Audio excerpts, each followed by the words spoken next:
When a peaceful man faces bullies, his calm turns into a powerful lesson. See how one moment of disrespect sparked a chance for change. It was supposed to be just another evening. The golden hues of the setting sun painted the sky above a small park in Savannah, Georgia, casting long shadows over joggers, families and friends sharing laughs. Among them was Terence, a man with a presence that didn't demand attention, but often caught it nonetheless. He sat on a weathered bench sipping from a water bottle, his calm demeanor a stark contrast to the lively energy around him. Terence wasn't in a hurry. He never was. Life, he believed, was best enjoyed in its quiet, simple moments. But peace doesn't always last. From the corner of his eye, Terence noticed a group of young men lingering near the basketball court. Their laughter carried a different tone, sharp, mocking, and tinged with malice. He'd heard laughter like that before. It was the kind that wasn't born out of humor, but from the cruel amusement of those looking for a target. And today Terence was the target. "You big man," one of them shouted, loud enough to cut through the chatter of the park. The gang's leader, a wiry figure with a shaved head, pointed at Terence with exaggerated gestures. "What's up with the heavyweight division over there? Ain't it gym day?" The others burst into laughter, feeding off their leader's energy. Terence's heart didn't skip a beat. He'd been here before, too many times to count.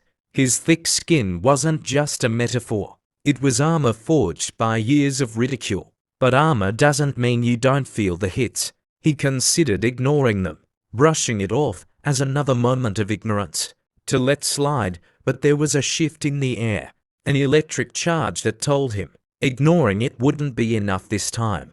But Terence had no idea just how far this would go, or how much he'd be forced to reveal about himself. In the moments that followed, Terence had always been a man of contrasts. At first glance he seemed unassuming, a middle-aged man in his early 40s, with a soft build and an easygoing aura. Yet there was a quiet strength about him, one that spoke to a history far richer and more complex than most would guess. Terence had once been a martial artist, competing at the regional level in his 20s. His specialty was Brazilian Jiu-Jitsu, a discipline that required not just brute strength, but immense mental clarity and patience.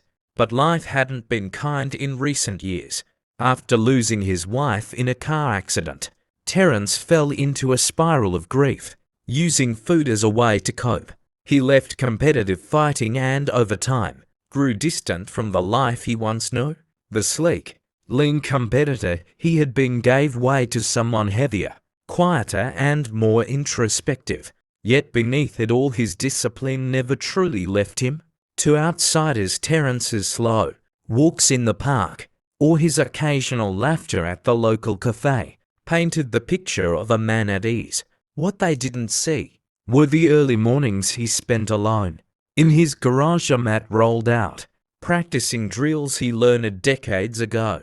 They didn't see the nights when he shadowboxed in the dim light, sweat pouring down his face as he fought not opponents, but the demons of his past.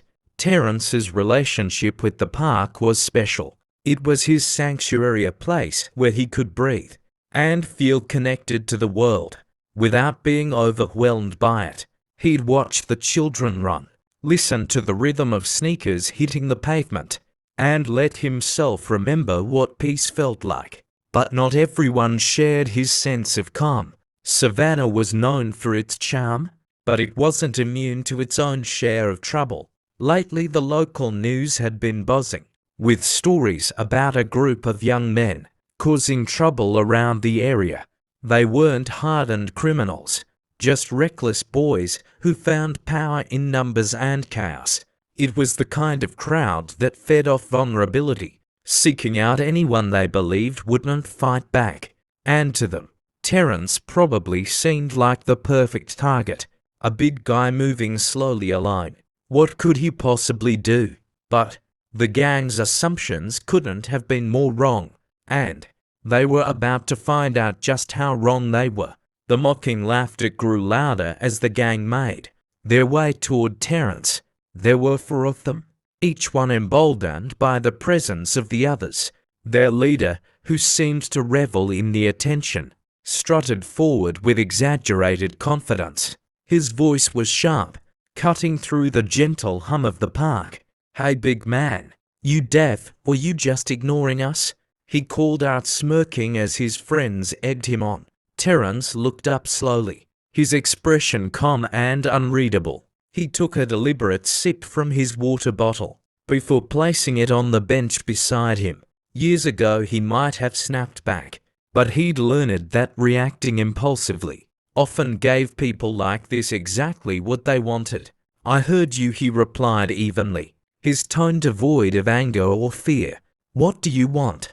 The leader's smirk widened.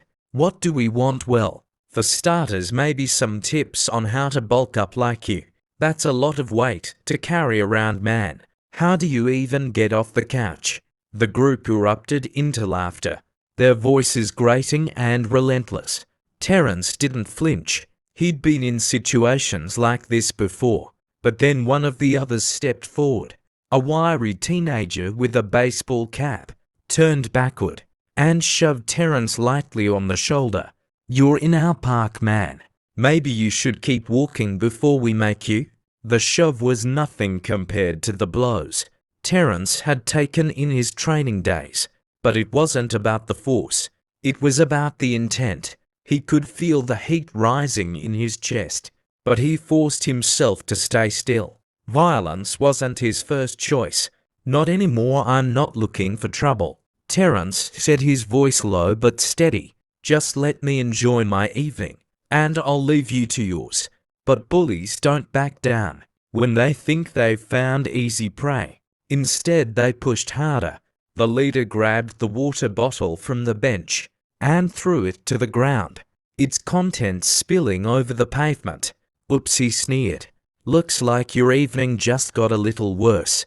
Terence stood up slowly. His full height towered over the group, and for a brief moment, there was a flicker of hesitation in their eyes, but it passed as quickly as it came. They weren't afraid of size. They were counting on the fact that Terence wouldn't fight back. But this wasn't about fear or intimidation. For Terence, it was about control. Control of the situation, control of himself. He glanced at the water bottle on the ground, and then back at the group. "This is your last chance," he said, his voice firm but calm. "Walk away." The leader laughed, a forced sound that betrayed his unease. "Or what, you gonna sit on us?" That was it. The moment everything shifted. One of the boys lunged forward, reaching for Terence's arm. The move was sloppy, uncoordinated, a mistake Terence's instincts caught instantly. He sidestepped, grabbed the boy's wrist and twisted just enough to send him sprawling to the ground. The gang's laughter stopped cold. But this wasn't the end, it was just the beginning of something they would never forget. The silence that followed was deafening. The boy on the ground clutched his wrist, groaning in pain, but not seriously hurt. Terence hadn't applied enough pressure to injure him, just enough to send a message. The others stood frozen for a moment, unsure of what to do then. As if on cue, they rushed at him together, hoping their numbers would overpower him. Terence's body moved before his mind could register the chaos. Years of training had ingrained every reaction deep into his muscle memory. The first punch came from the left, wild and untrained. Terence ducked, sweeping his leg to the side and sending the attacker stumbling off balance. Another boy lunged from the right, his fists flailing. Terence sidestepped and caught his arm, twisting it into a controlled lock. That brought him to his knees. The leader hesitated, his bravado cracking as he watched his crew crumble. "What the hell, man?" he barked, his voice shaking slightly. "You think you're some kind of ninja?" Terence didn't answer. He was focused, his breath steady, his movements precise. The third boy, emboldened by his leader's taunts, charged at him with a makeshift weapon, a jagged stick he had picked up from the ground. Terence waited until the last second, then sidestepped and disarmed him with a swift motion. The stick clattering to the pavement, the boy stumbled backward, his confidence shattered. The leader, now visibly panicking, backed away holding up his hands. -1 right man. All right, we're done. You made your point. Terence stepped forward, his towering frame casting a shadow over the gang's self-proclaimed leader. His voice was calm but carried the weight of authority. No, you're not done. Not yet. You think strength is about ganging up on someone. You think can't fight back. That's not strength, that's cowardice. The leader's bravado was gone, replaced by the raw fear of someone who realized too late that they had underestimated their opponent. We didn't mean anything by it, he muttered, his eyes darting to the ground. Terence shook his head. You meant every word and every shove. But now you're learning that actions have consequences. He let his words hang in the air for a moment, then took a step back. Pick up your friend and get out of here. And next time you feel like proving yourself, try doing something that actually matters.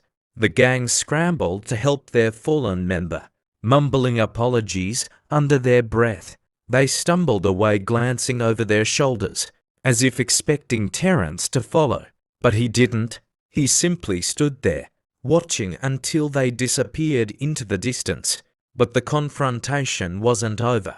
What Terence didn't realize was that the real impact of this moment would ripple through the park in ways he hadn't expected. As the gang disappeared, the stillness in the park was almost eerie. All eyes were on Terence now. Parents who had pulled their children close during the commotion began to loosen their grips. Runners slowed their pace, and conversations that had paused mid-sentence didn't resume. The park had transformed into a silent audience, processing what they had just witnessed.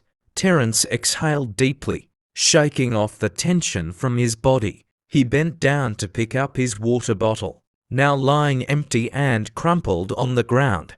As he straightened up, a voice called out from behind him.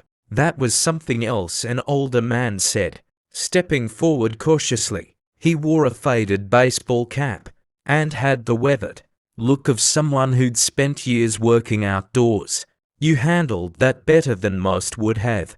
Terence gave him a small nod, unsure of what to say. He wasn't looking for praise or recognition, but he could feel the weight of the community's eyes on him. A young woman approached next, holding a toddler in her arms. Are you okay? She asked, her voice tinged with concern. They didn't hurt you, did they? I'm fine, Terence replied, his tone even. I just didn't want things to get out of hand. From the edge of the park, someone clapped. It was a slow, deliberate sound that quickly grew as others joined in. The applause wasn't thunderous, but it carried a strange mix of admiration and gratitude. Terence felt his cheeks grow warm. He wasn't used to being the center of attention, and this wasn't how he wanted it. But not everyone was celebrating. A man in a business suit, who had been watching from a bench, stood up and approached Terence with a furrowed brow.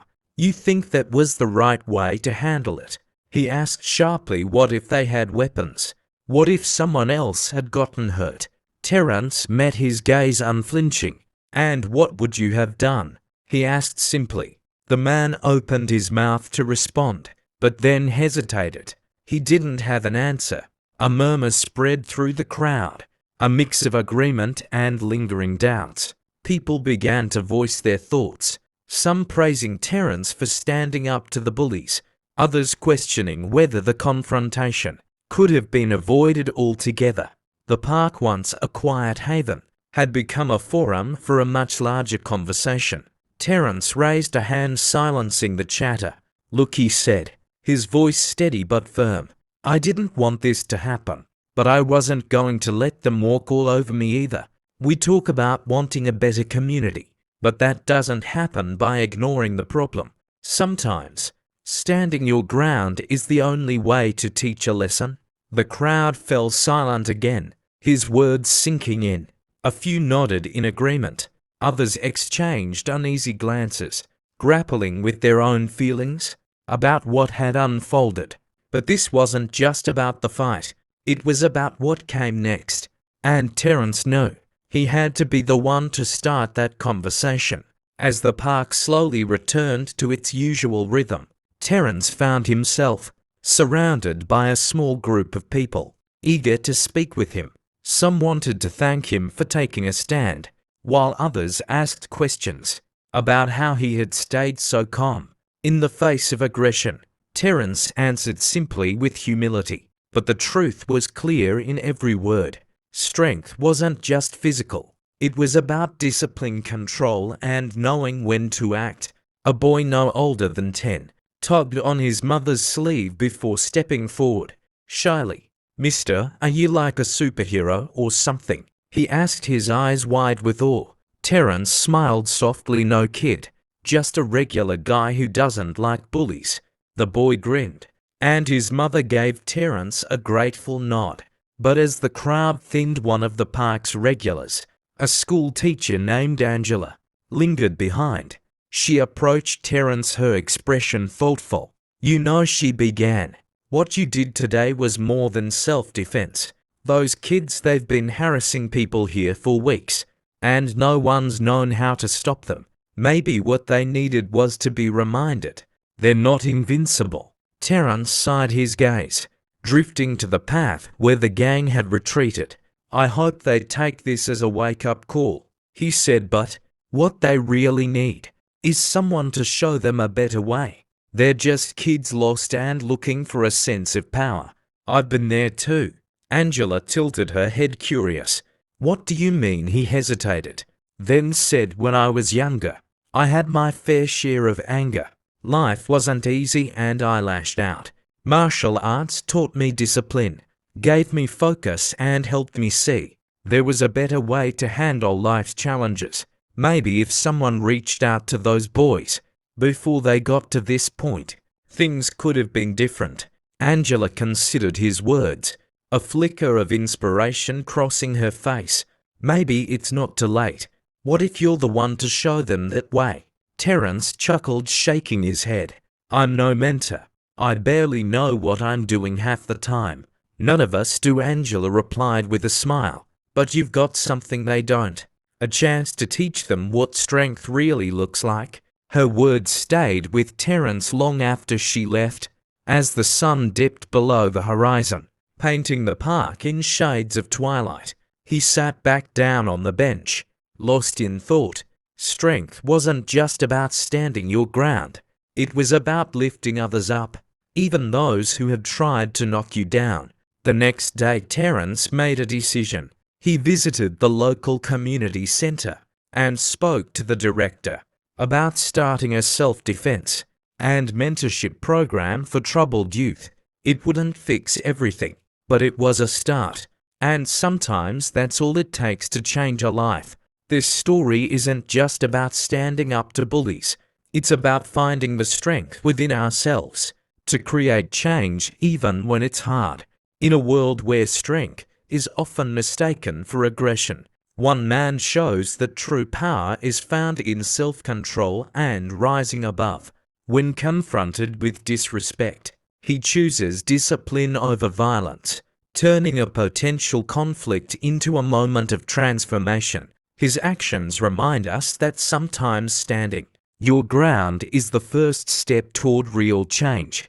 This story teaches us that strength isn't just about defending yourself, but about uplifting others and fostering a better community. If this story resonated with you, take a moment to think about how you can bring change to your own life. And don't forget to follow for more stories that inspire and challenge the way we see the world.